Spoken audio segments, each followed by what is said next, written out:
Namaste everyone. Since we have started talking about symbols, so let's talk about Lakshmipad and Gopad today. Yes, the world over people identify and relate to the symbols and narrate their stories and culture through these symbols.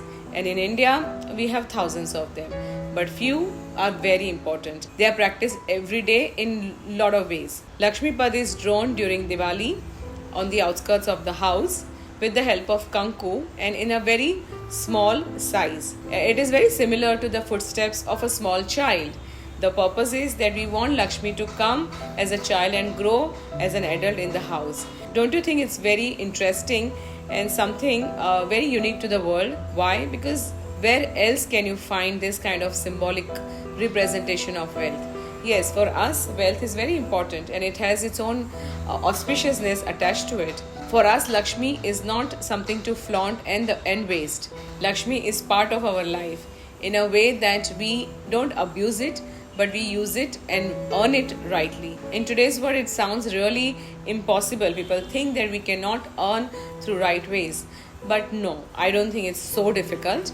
Yes, you have to mend your ways to get the right resource and earn it rightly. So, what do you teach to your children about it? We have to teach the importance of Lakshmi into our lives and how to welcome it and how to symbolically draw it on the outskirts of the house. Ideally, it is done during the Diwali, but what I have observed is even during other days like Akshay Tritiya or Rath Yatra, I have seen people drawing Lakshmipad in the house. When you want to welcome a priest, a Panditji into the house and do some puja, that is also the time when you can actually draw Lakshmipad in the outskirts of the house. So let's see what is Gopad. Go means cow and Gopad means cow's footsteps. Why do we give so much importance to cow? I really wonder.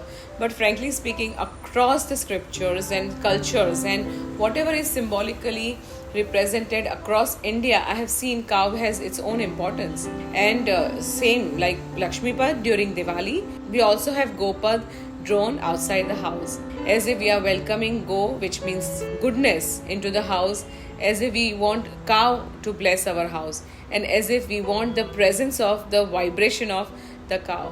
Do you know that cow is only animal which is extremely useful right from the milk, cow dung and urine?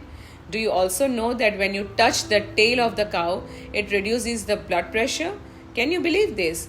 But frankly, they are proven scientifically. And now the Western world and the modern world, everyone is looking at finding some more medicinal properties just by having the presence of cows. In the West, people actually pay to hug the cows. Can you believe this? I'm sure you will be able to find such news in YouTube and many other places. So what is my take today? I want your child to understand the importance of animals into our lives, understand why the cow, especially cow, is important to us, and respect the presence of cow into our lives. I want our children to welcome the cow, nourish them, and at the same time nurture them. This way they will be able to understand the importance of such symbol in our lives. Thank you.